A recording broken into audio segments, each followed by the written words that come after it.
Escuela de Litigantes.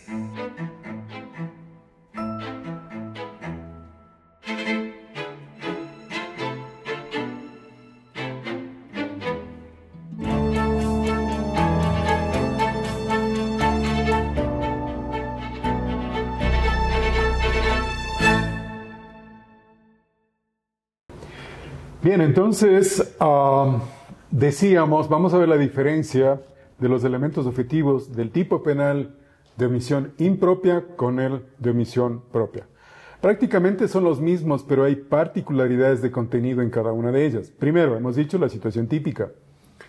En el caso de la omisión propia, decíamos que en la situación típica se refiere a la identificación del momento en el que tienes que actuar.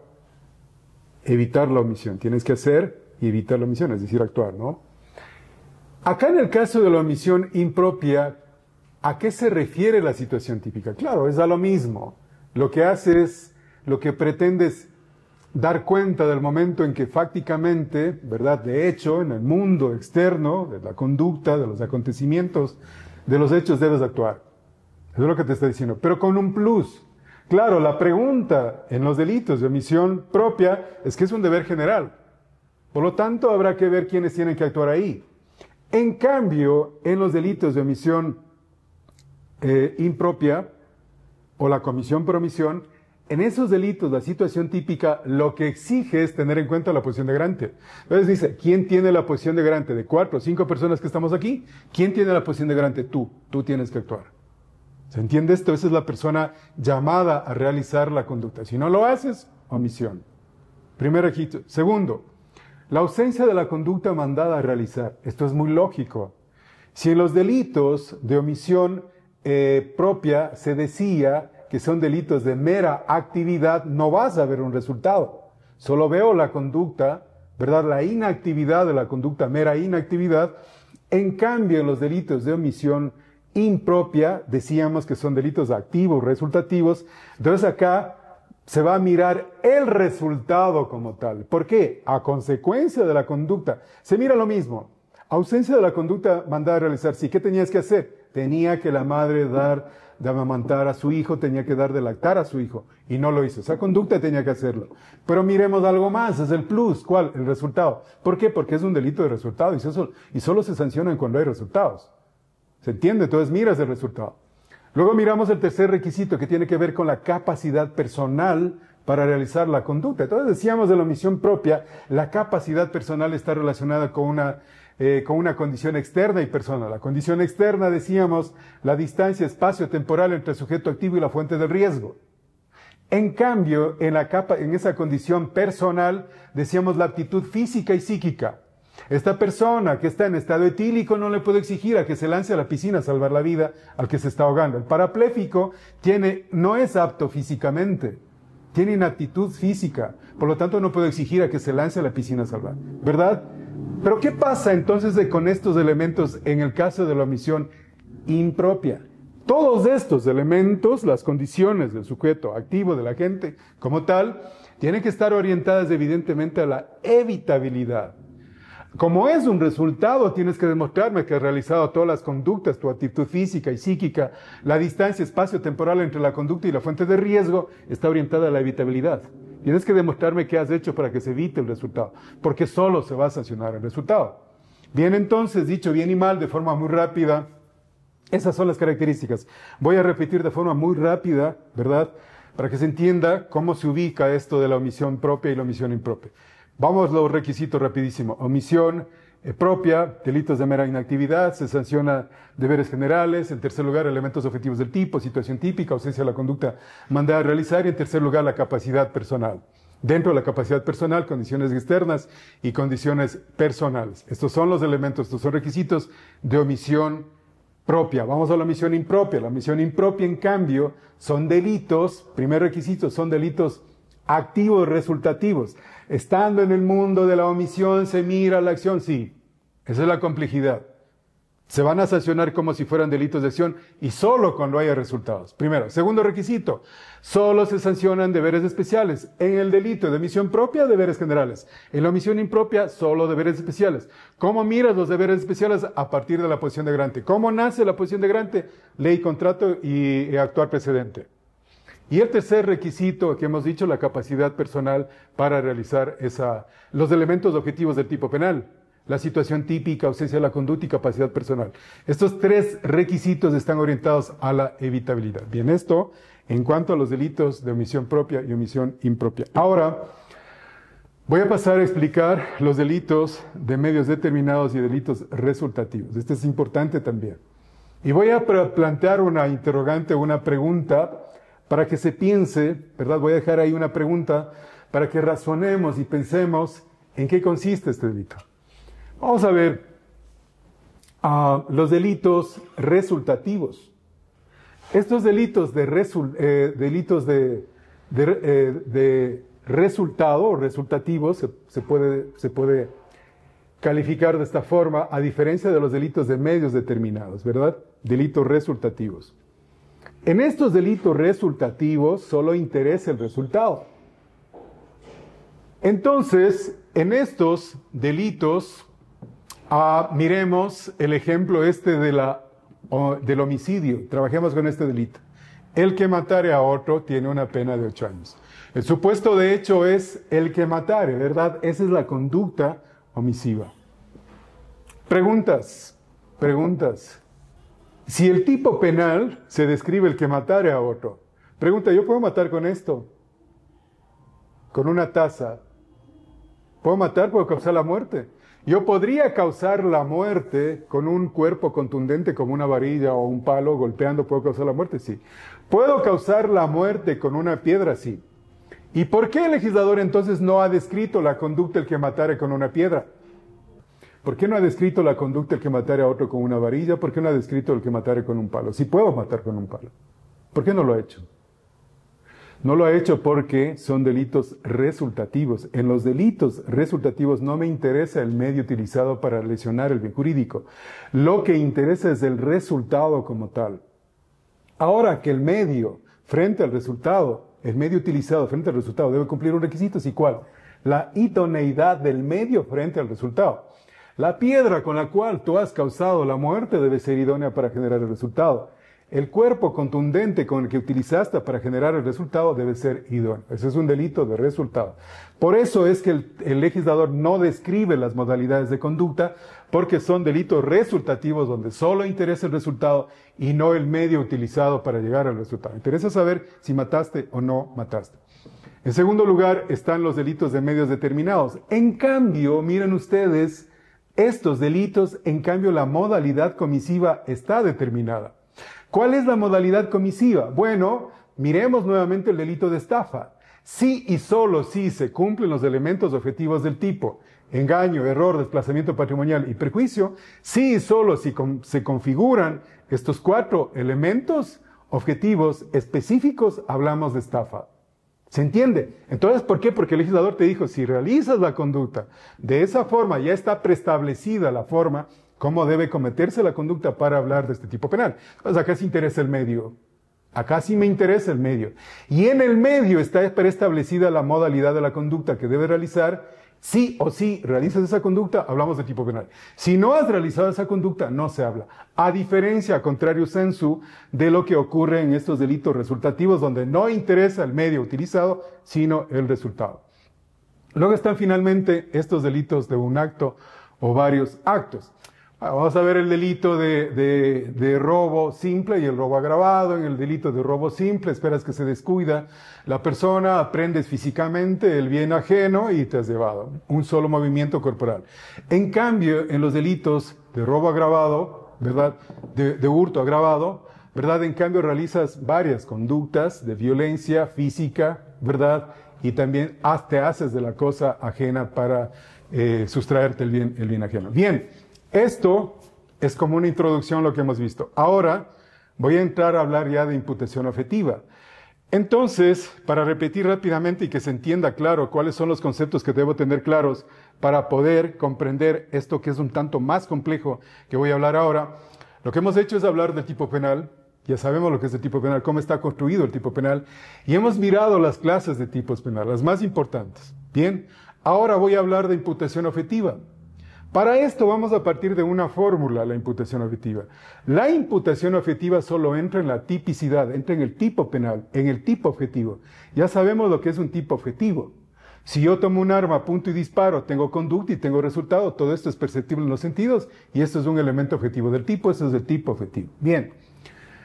¿Qué hace la teoría de la imputación objetiva? La teoría de la imputación objetiva lo que hace es imputar el resultado frente a la conducta. Muchos operadores de justicia, fiscales, jueces, abogados dirán, no, pero en el caso de homicidio yo lo que tengo que ver es una pericia y me ayuda a determinar, no tengo que analizar el caso de la imputación objetiva. ¿Qué pasa? ¿Qué pasan con estas conductas? Las inoculaciones que todos hemos de alguna forma recibido estas inoculaciones en la época de la pandemia, en los años 2020, 2021, ¿verdad? ¿Qué pasa si de esa inoculación en el 2020 aparece el resultado lesivo en el 2050? ¿Ese resultado de muerte o enfermedad se imputa o no se imputa? Difícil, ¿no? ¿Cómo se resuelve el caso del tío que manda al sobrino rico a pasear en un bosque poblado de árboles de medio de la tormenta frente a un rayo? ¿Verdad?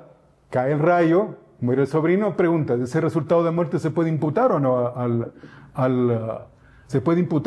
al tío que mandó a pasar por el bosque? Complejo, ¿no? Caso de la Segunda Guerra Mundial.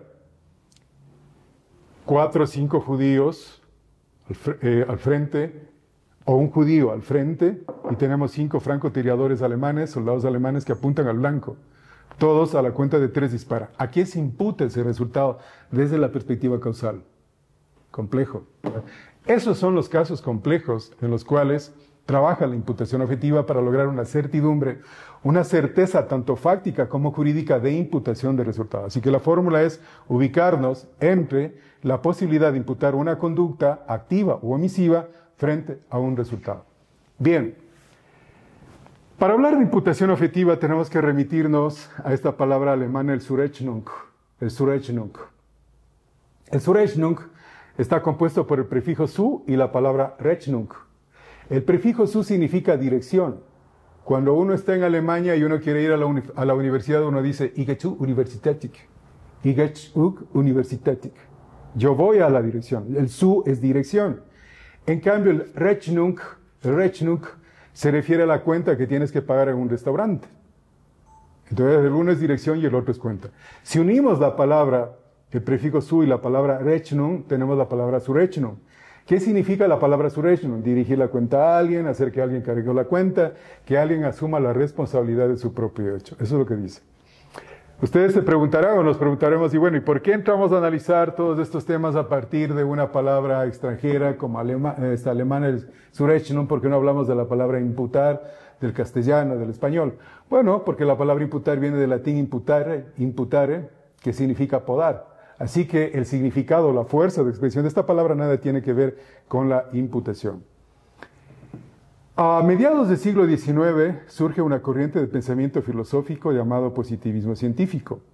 Esta corriente de pensamiento positivismo científico sostenía que todo lo que existe en el mundo se explica a través de leyes causales. Así que el sol, la noche, se explica a través de leyes causales. Todo lo que existe se explica a través de leyes causales.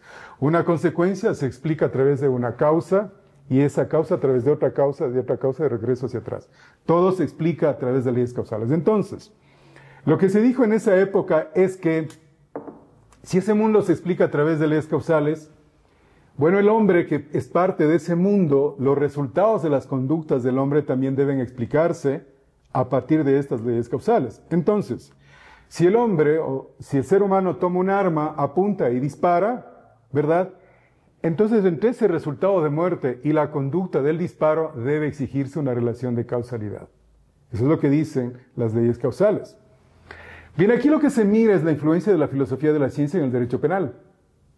Y no debe llamarnos la atención que en tiempo pretérito, en tiempo pasado, haya habido esa influencia de la filosofía en los grandes tratadistas del derecho penal, porque en la actualidad también existe. Por ejemplo, el caso de Jacobs, él tiene una influencia en la filosofía de Hegel, él es hegeliano. Klaus Rosin, también uno de mis maestros, también tiene una influencia en Kant, él es neokantiano. De hecho, Jacobs, profesor de la Universidad de Bonn, ya en la actualidad retirado, él era profesor de Derecho Penal y Filosofía del Derecho y dirigía los seminarios de Filosofía del Derecho. Klaus Rosin, profesor de la Universidad de Múnich, también era profesor de, bueno, ya están casi retirados en la actualidad, de Teoría del Derecho, Derecho Penal y Teoría del Derecho. Su discípulo Schunemann, lo propio, profesor de Filosofía del Derecho y también Derecho Penal. También Fries, Wolfgang Fries, uno de mis maestros, a quien con cierto apasionamiento y sumo respeto tributo mi gratitud por haber puesto luz en mi oscuridad en este tema de la imputación objetiva. Wolfgang Fries, profesor de la Universidad de Friburgo en Alemania, también era profesor de Derecho Penal y Filosofía del Derecho. Es decir, todos estos grandes tratadistas han tenido una influencia de la filosofía en el derecho penal. En esa época existía también Franz von Liszt. Estamos hablando de la corriente de pensamiento filosófico, el positivismo. En esa época estaba Franz von Liszt, de quien hemos heredado esa edificación del delito, tipicidad, antijuiciedad y culpabilidad. Bueno, Franz von Liszt estaba registrado, matriculado en estas leyes causales, en este positivismo científico. De hecho, con base en el positivismo científico, desarrolla la teoría de la acción causal, que está, a su vez, en esa teoría subyace, a su vez, la teoría de Newton, acción y resultado.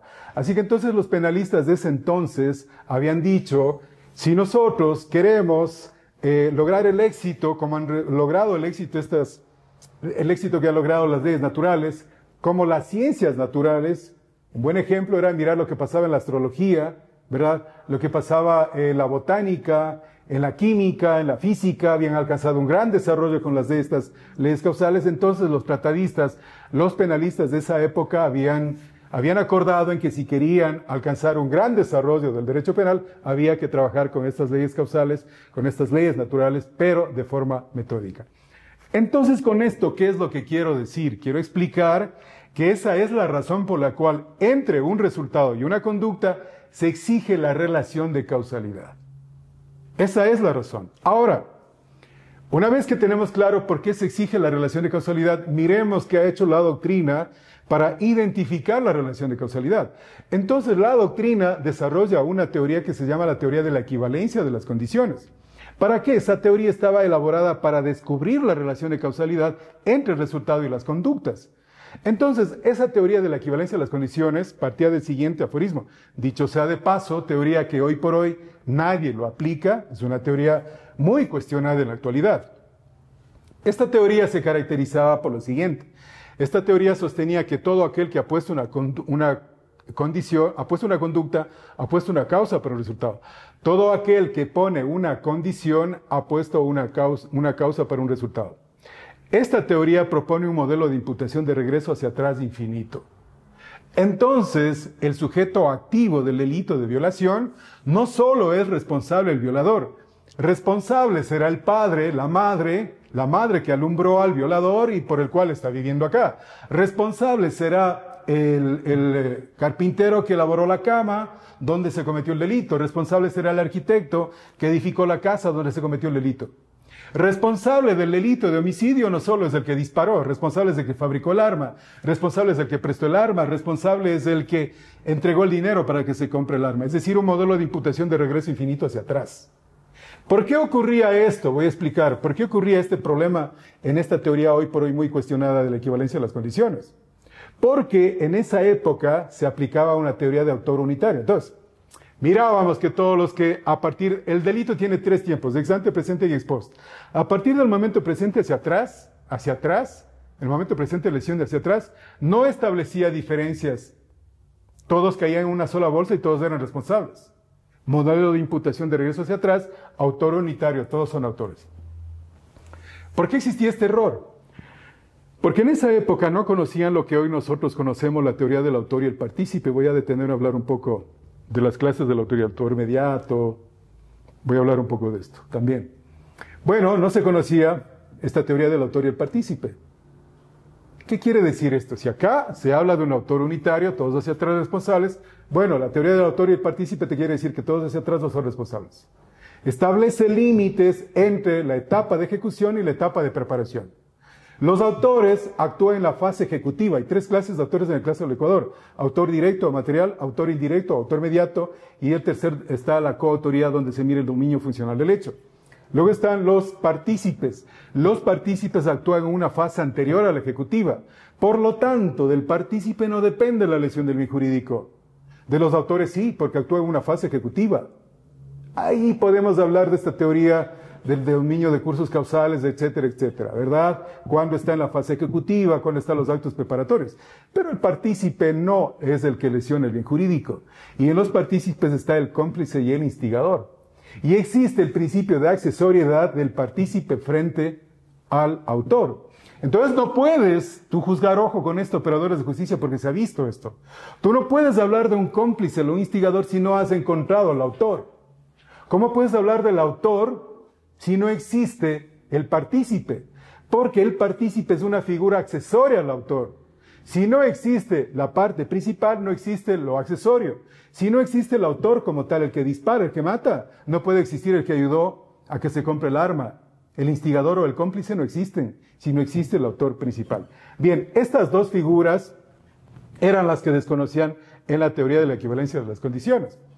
Estas 3 clases de autoría, autoría directa o material, autoría indirecta, donde se habla del autor mediato por instrumentalización o autor mediato por dominio de organización o aparatos organizados de poder. Esas 3 teorías, voy a explicarlas rápidamente. El autor directo o material es el que hace referencia a los delitos de propia mano. Delitos de propia mano al que necesariamente el sujeto activo debe intervenir. Ejemplo, violación. Esos son los delitos de propia mano, autor directo. Autor mediato, y aquí voy a hacer una crítica, pese a que ya la he hecho ya la llevé adelante en algún medio de comunicación en algún momento. La autoría mediata voy a explicarla, porque creo yo que se está aplicando mal en nuestro país la autoría mediata. Hay 2 clases de autoría mediata. La autoría mediata por instrumentalización y la autoría mediata por dominio de organización o aparatos organizados de poder. La autoría mediata por instrumentalización se habla y se identifica al hombre de atrás y al hombre de adelante. Para hablar de autoría mediata por instrumentalización hay que tener en cuenta 3 requisitos. Estado de inimputabilidad, coacción y error. Estado de inimputabilidad, duermo a una persona y coloco droga dentro del cuerpo de esta persona y trafico droga, inimputabilidad. Tercero, coacción. Si no realizas esta conducta, mueres tú o muere tu familia, coacción. Y en tercer lugar, error. Yo estoy tomando un café en un bar, a 2 metros hay una mesa donde está en una silla está colgada una cartera y a otros 2 metros está otra persona, ¿verdad? Así que le pido a esta persona que me alcance la cartera porque esa cartera es mía. Esta persona toma la cartera y me entrega. Eso es un error. Instrumentalización por el error. Estoy instrumentalizando. ¿Cuál es la característica de la autoría mediata por instrumentalización? Es que el instrumentalizado no responde penalmente. ¿Se entiende esto? El instrumentalizado no responde. Y ni siquiera es por error de tipo vencible o invencible. Bueno, es un tema que ha generado otras discusiones, pero la regla es que no responde el instrumentalizado. En segundo lugar, la autoría mediata por dominio de organización o aparatos organizados de poder. Bien, entonces mirábamos cuáles eran los requisitos de la autoría mediata por instrumentalización. Ahora, miremos el caso de la autoría mediata por dominio de organización o aparatos organizados de poder. Bien, esta teoría fue creada por Roxin. Esta teoría la creó Roxin en razón de este militar alemán Rudolf Eichmann, que venía huyendo de los tribunales de Nuremberg, se refugió en Argentina, luego la policía israelita lo detuvo y lo trasladó a Jerusalén a ser juzgado por estos tribunales de justicia.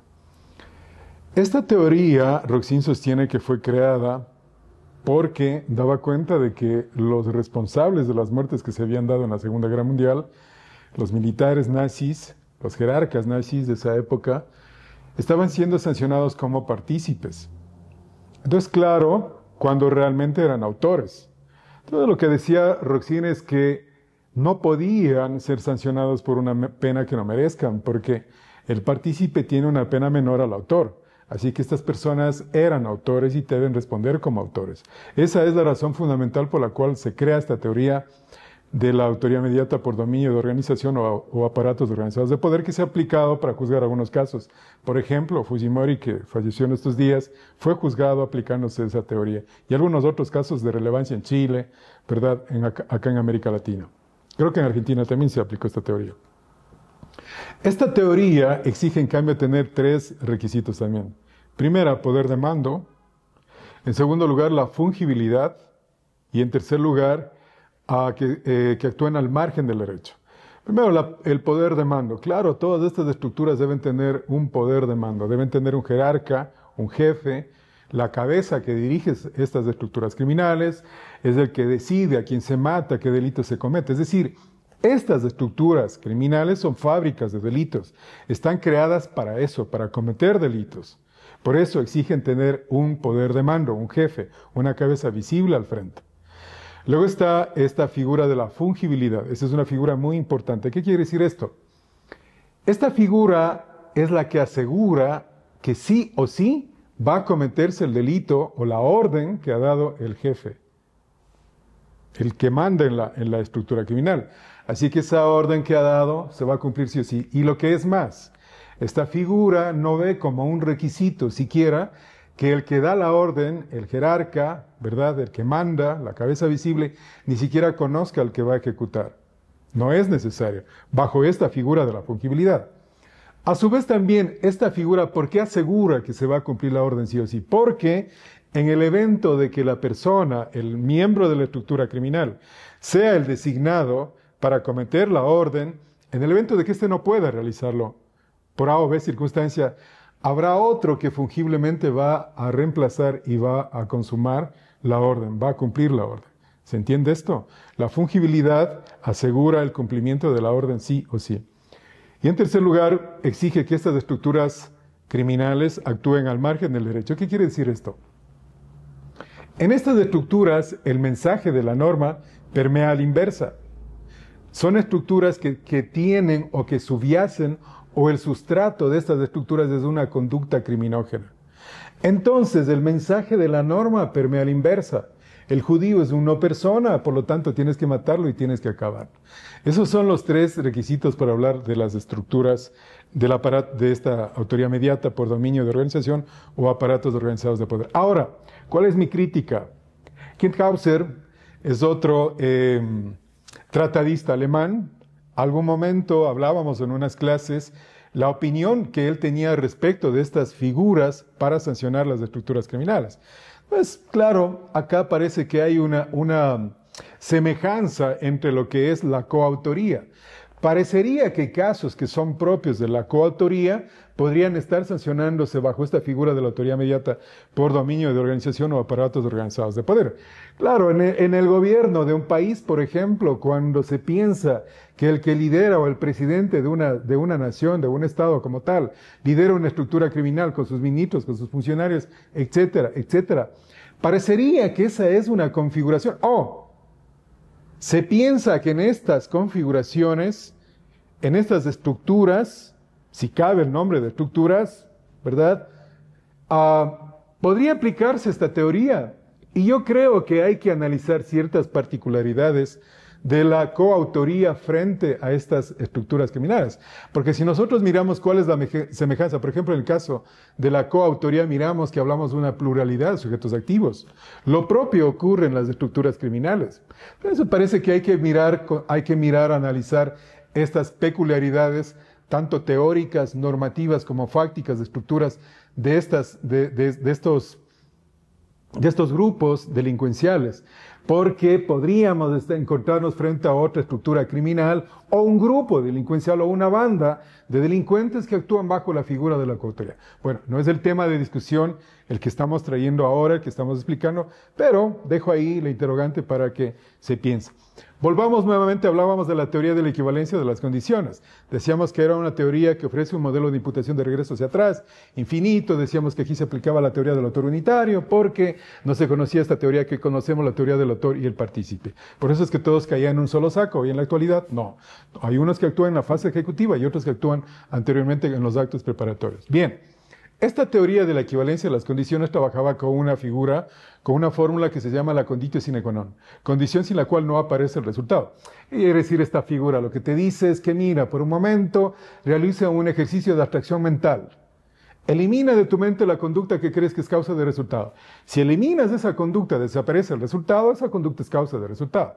Bien, esta era una fórmula muy fácil de aplicar, tuvo una fórmula que tuvo mucha relevancia, mucho desarrollo, mucho apogeo. En su momento los tribunales de justicia españoles, los alemanes, los aplicaban. Hasta hoy se mira muy poco esta figura, ¿verdad?, en ciertos tribunales de justicia. Pero apareció el caso que refleja el punto de inflexión, la fisura o quiebre de la teoría de la equivalencia de las condiciones. Y ese es el curso causal irregular que debía haber hablado antes, pero por cuestiones de tiempo no entré a tratarlo, ¿verdad? Pero ¿qué es un curso causal irregular? Miremos con un ejemplo. Gimbernard es un tratadista español que tiene un libro que se llama Los cursos causales irregulares. Muy recomendado este libro. En este libro, ¿cuál es el curso causal irregular? Casos de cursos causales irregulares. Miremos un ejemplo. A golpea a B, B cae al piso herido, luego aparece C, amigo de B, trasladando a la casa de salud y en el camino ocurre un accidente de tránsito y muere B. ¿Se entiende esto? Ese es el caso de un curso causal. Este caso que he referido ahora es el caso que demostró que la teoría de la equivalencia no servía para imputar resultados. Que la teoría de la equivalencia de las condiciones con sus fórmulas podría arribar a errores de imputación.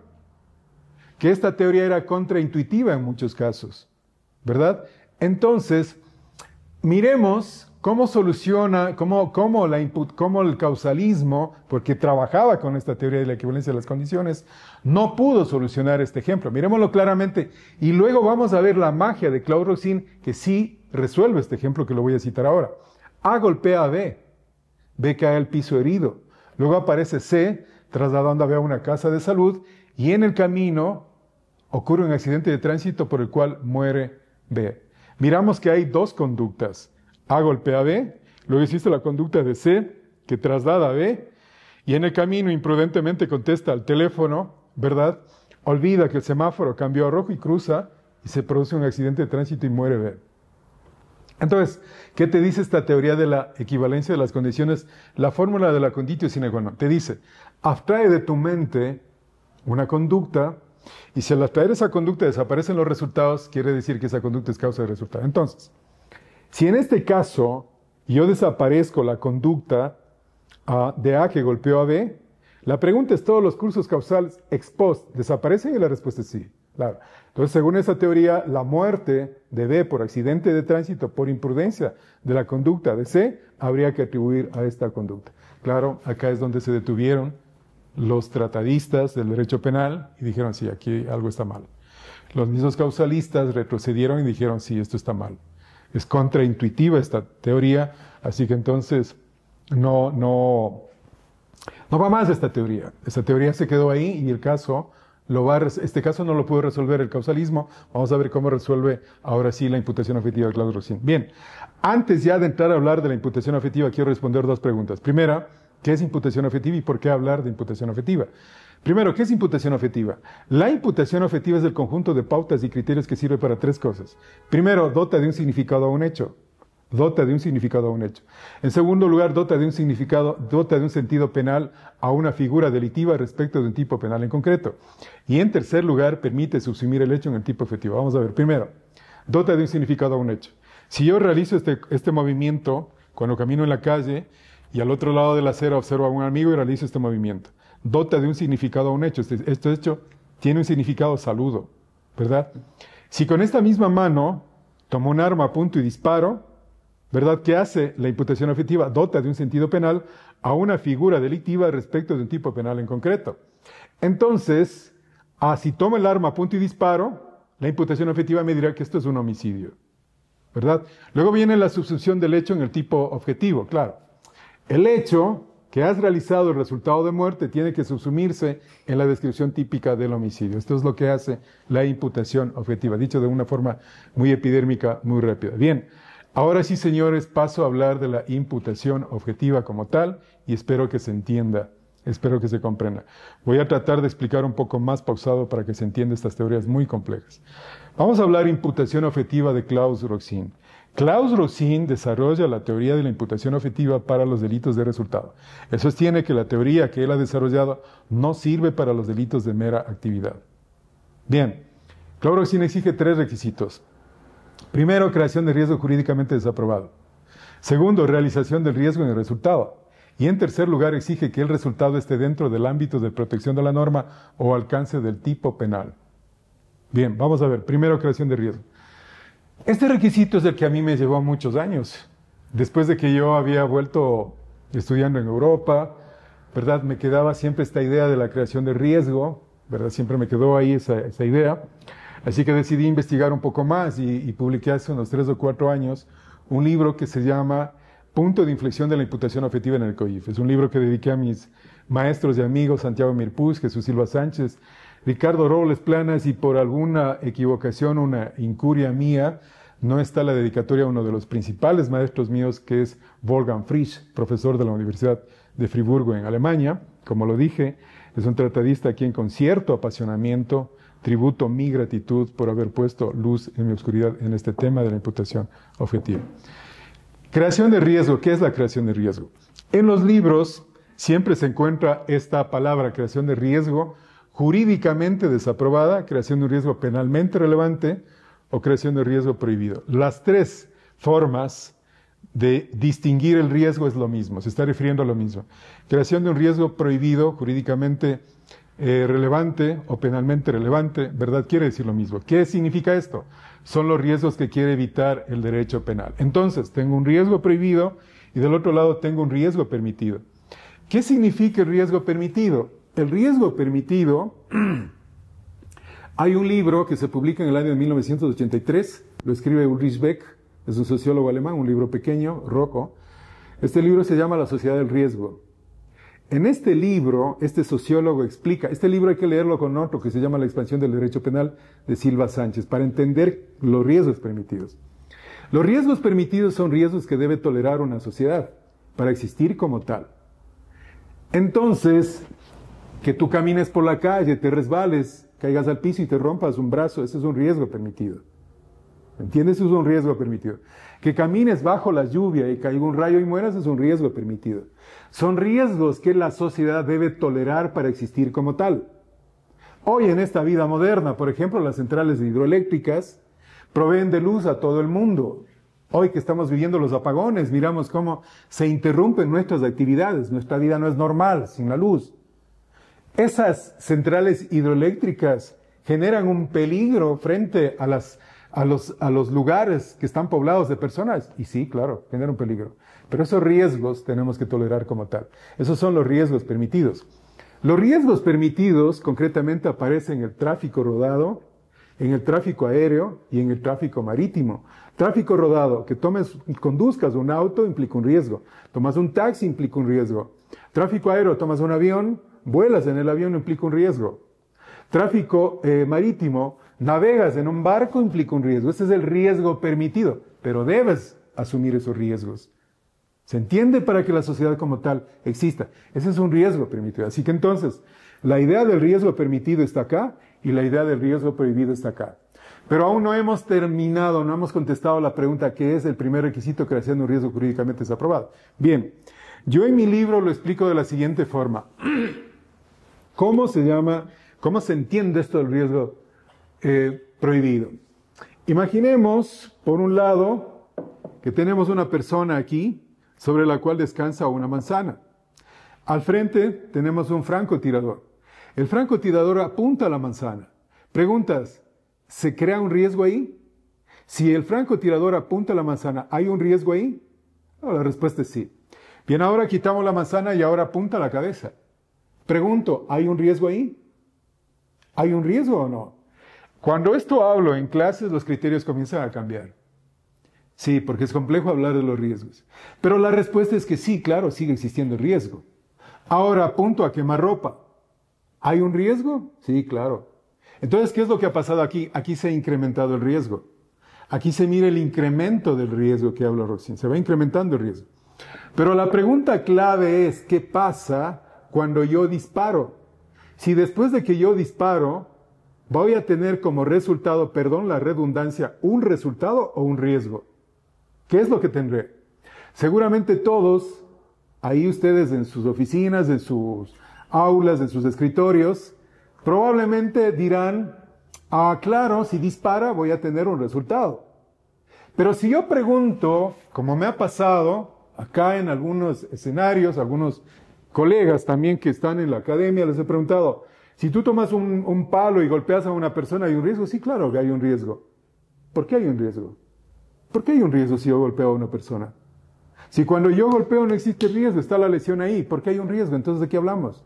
¿Por qué hablar de riesgos si el derecho penal no procesa riesgos? Aun cuando estoy en los delitos de mera actividad, de peligro abstracto, peligro concreto, no procesa riesgos.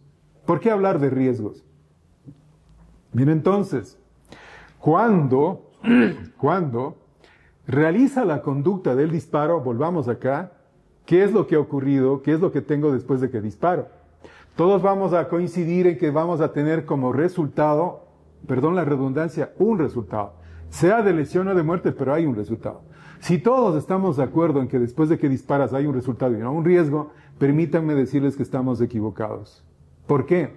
Porque desde la perspectiva de la dogmática penal y en este orden que exige Klaus Roxin, no se va a mirar el resultado se va a analizar en el segundo requisito. Acá lo que vamos a mirar evidentemente es la creación de riesgo. Cuando tú disparas, vamos a tener como resultado el riesgo. ¿Pero por qué? ¿Por qué? No porque realmente no se va a mirar el resultado de lesión o muerte, no. Es por la siguiente razón que se mira un riesgo. ¿Por qué? Porque la realización de una conducta hasta sus últimas consecuencias es igual a la creación de un riesgo. Es igual a la creación de un riesgo. Bien, entonces, la creación de riesgo es igual a la realización de la conducta hasta sus últimas consecuencias. ¿Por qué después de disparar se mira el riesgo y no el resultado? Porque es igual a disparar a la creación de un riesgo. Porque cuando tú realizas una conducta, lo único que tú aseguras es la realización de tu conducta y no el resultado. Aquí viene la palabra mágica de Frisch. Que dicho sea de paso, es uno de los tratadistas que en palabras del mismo Jacobs sostenía, nos decía que quien ha escrito el trabajo más completo de imputación efectiva es Wolfgang Frisch.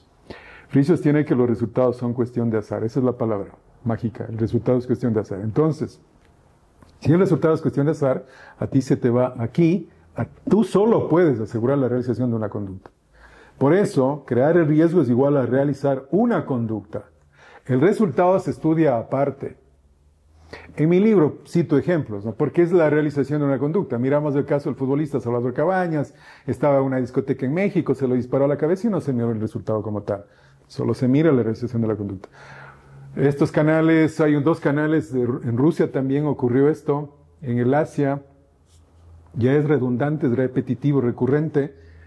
Se mira, ¿no? Como una persona cae en China, por ejemplo, parece que fue en el año 2010, se miraba en un canal de televisión, los noticieros presentaban como un niño caía de un cuarto, quinto piso al piso, caía a la calle, se ponía de pie y acto seguido se limpiaba sus piernas y salía en precipitada carrera. Lo mismo presentaba una noticia como un carro le había tropezado a una persona, pasó todas las llantas sobre el cuerpo de esta persona se puso de pie y salió en precipitada carrera. Es decir, el resultado siempre es cuestión de azar.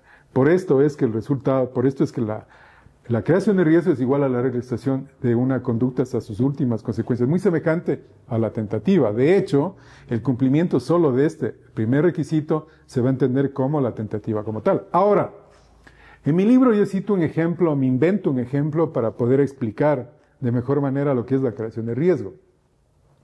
Si decimos que la creación de riesgo es igual a la realización de la conducta, porque solo puedes asegurar tu conducta y el resultado es cuestión de azar. Imaginemos el siguiente caso. Una persona A quiere generar la muerte en B. Para eso contrata al sicario que es C. Pero A propone al sicario, a C, la siguiente condición. Mira, cuando tú vayas a matar a B, yo quiero estar presente. Así que tú encuentra a B, somételo a B, trasládalo a un lugar despoblado donde solo nos encontremos los tres, o solo estés tú con él, y cuando estés tú con él me llamas y yo quiero estar presente. Efectivamente, se ha llegado el momento, el sicario ha sometido a B, lo traslada a un lugar despoblado, llama telefónicamente a A, que es quien contrató los servicios del sicario, así que se encuentran los tres. El sicario, delante de la presencia de A, que es quien contrató sus servicios, apunta a B, a quemarropa y dispara. A consecuencia del disparo, B cae al piso. Acto seguido, A dirige su mano hacia su bolsillo, toma su dinero y va a pagar al sicario por los servicios que ha realizado. Va a pagar el honorario del sicario. El momento que está entregando el dinero al sicario, en ese momento, B se pone de pie y sale en precipitada carrera. Seguidamente A vuelve a depositar su dinero en su bolsillo. Luego entonces el sicario reclama, tienes que pagarme por los honorarios del trabajo que yo realicé. Entonces A se niega a pagar. ¿Y cuál es el argumento de A? Es que A sostiene que no lo contrató para que hiera, lo contrató para matar. Luego C, el sicario, contesta lo siguiente, ¿pero qué más querías que haga? Si en tu delante he apuntado y he disparado.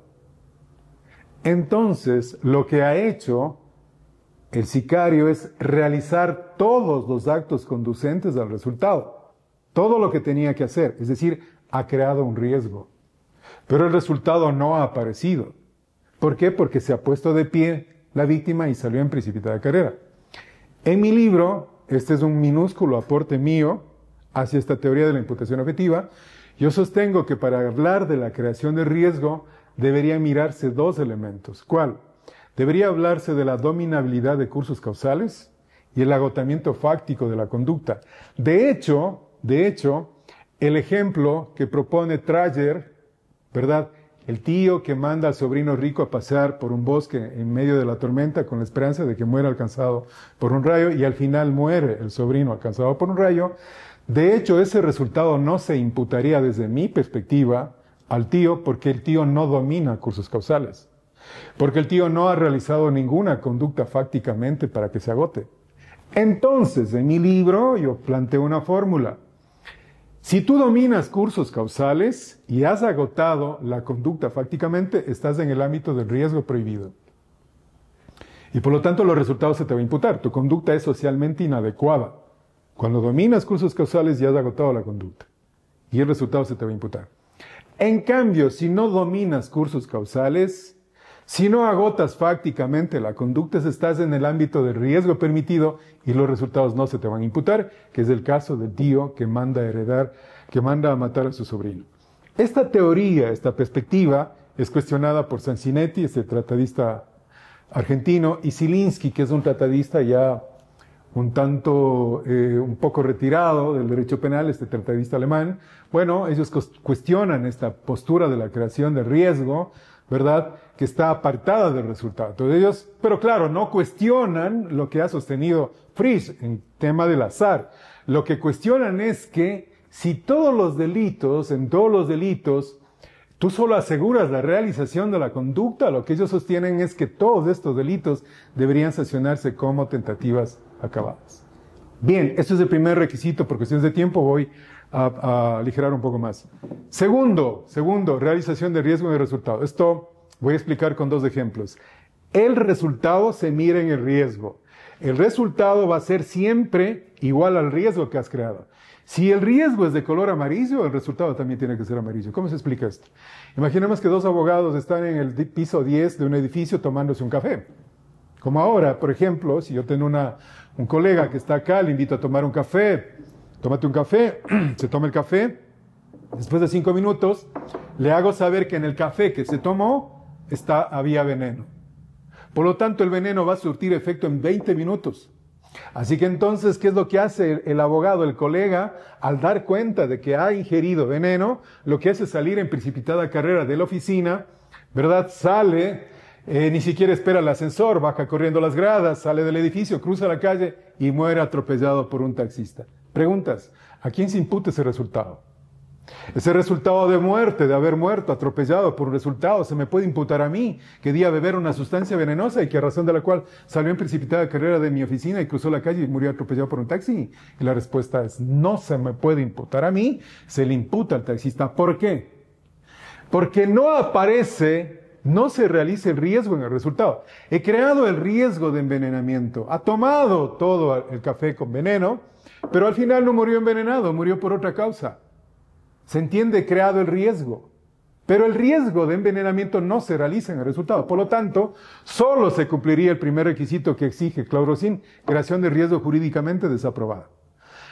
¿Cuándo yo podría hablar de este riesgo? ¿Cuándo podríamos hablar de la realización de riesgo en el resultado? Cuando, habiendo dado a beber la sustancia venenosa, no habría comunicado y esta persona hubiera muerto en mi misma oficina, en el mueble, envenenada. Entonces ahí se mira la creación del riesgo y luego miro el resultado, murió por envenenamiento. Entonces decía, el color del riesgo, si es amarillo, el resultado tiene que ser amarillo.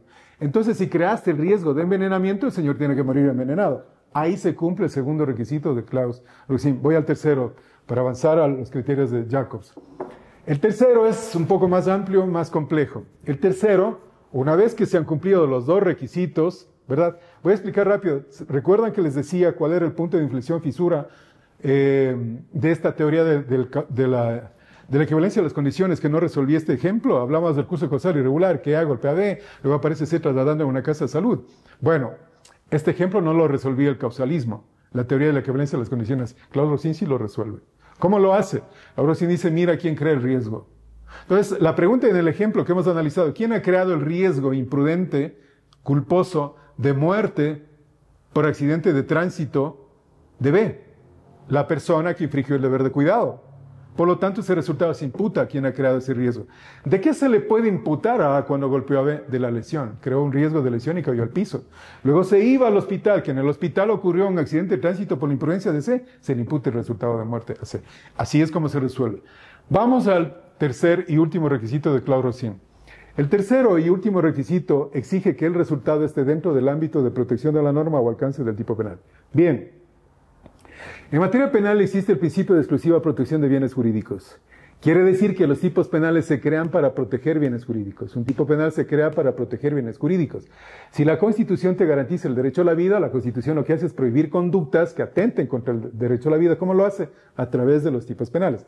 Entonces, ¿cuáles son los resultados que no están dentro del ámbito de protección de la norma? Los que no están comprendidos en el tipo penal.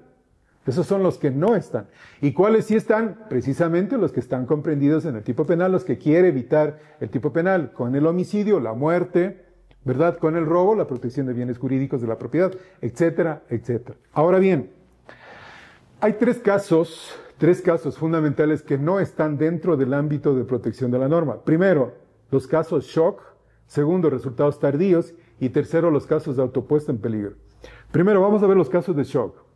Una señora de avanzada edad, de 80 años, tiene a su hijo menor de edad, de 23, 24 años, ¿verdad? Que lo que hace es, su hijo hace parte de su manutención, su hijo es el único que le provee económicamente, le ayuda, ¿verdad?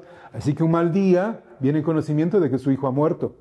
Esa muerte de su hijo le genera un grave quebranto de salud, al punto que le lleva a la muerte a la madre.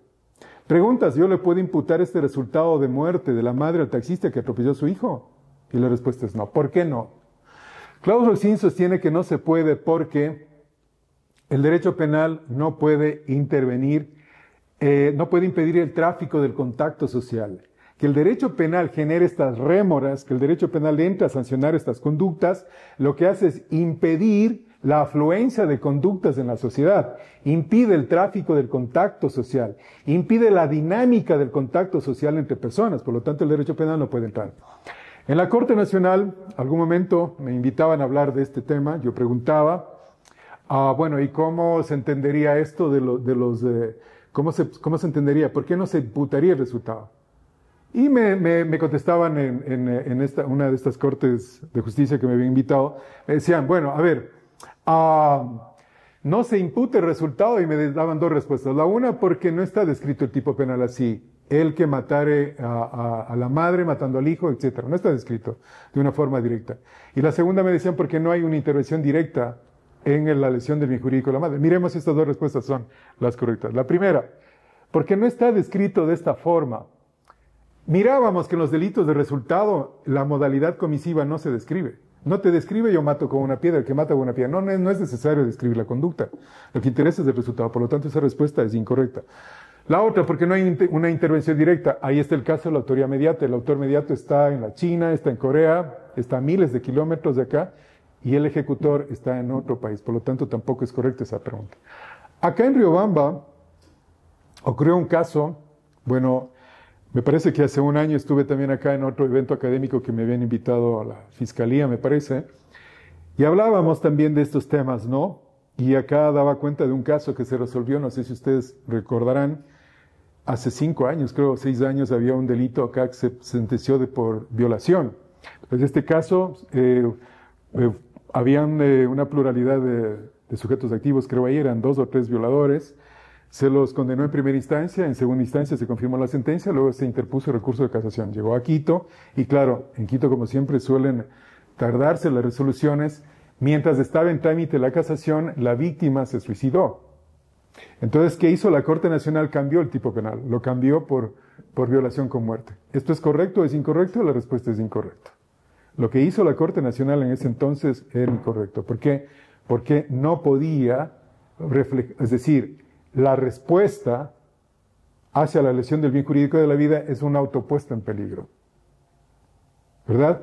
Es una autopuesta en peligro. Podríamos entrar a discutir si este es un delito de un resultado indirecto, ¿verdad? Como el caso de la madre que muere porque su hijo murió, ¿verdad? Esta persona que decide acabar con su vida por este delito que se cometió, es discutible. Pero no es un delito que se imputa hacia las conductas de violación. Esto es equivocado. Miremos el caso de Julio César Trujillo. Murió hace tiempos, estaba dirigiendo un discurso, apareció un grupo opositor, no le pareció el discurso, y parece que lanzaron consignas en contra de Julio César Trujillo. Al parecer esto le generó algún quebranto psíquico, ¿verdad? Algún quebranto en su salud y lo llevó a la muerte. ¿Esas conductas se pueden imputar? Y la respuesta es no. Porque son conductas que obran dentro de un ámbito de un riesgo permitido. ¿Verdad? Hoy imaginemos el caso de los novios, que termina esta relación y el uno decide suicidarse, acabar con su vida. Entonces, ¿será que debemos imputar el resultado al que decidió acabar esa relación? O los cónyuges que después de 20 años están juntos y la mujer termina con esta relación, el hombre queda en un estado de depresión, decide acabar con su vida, se suicida. Ahora tenemos que procesarle a la esposa. La respuesta es no. Esto es lo que está diciendo Roxin, no se pueden imputar esos resultados. Así que este resultado no está dentro del ámbito de protección de la norma y por lo tanto no se imputa. Primer caso. Segundo caso, resultados tardíos. El derecho penal, la dogmática penal, la teoría penal del delito, ¿verdad? Han trabajado mucho en resultados a corto plazo. Un ejemplo es todos los casos de derecho penal en la parte especial en el COIF, ¿verdad? Ahí miramos delitos de resultado, apuntas, disparas y la muerte está ahí. Es decir, resultados en tiempo muy inmediato, resultados a corto plazo. Pero ¿qué pasa cuando tienes el hecho y no tienes el resultado? Parece que el derecho penal es de acto. Se procesan conductas, no personas. ¿Cuáles son las conductas o los hechos que le parece penalmente relevante al derecho penal? Bueno, son los hechos que parece que cuentan con una conducta y con un resultado. Esos hechos donde en prima facie puedes descubrir la acción y el resultado son relevantes. Pero ¿qué pasa cuando tienes un hecho y no tienes el resultado? Hemos hablado de las inoculaciones.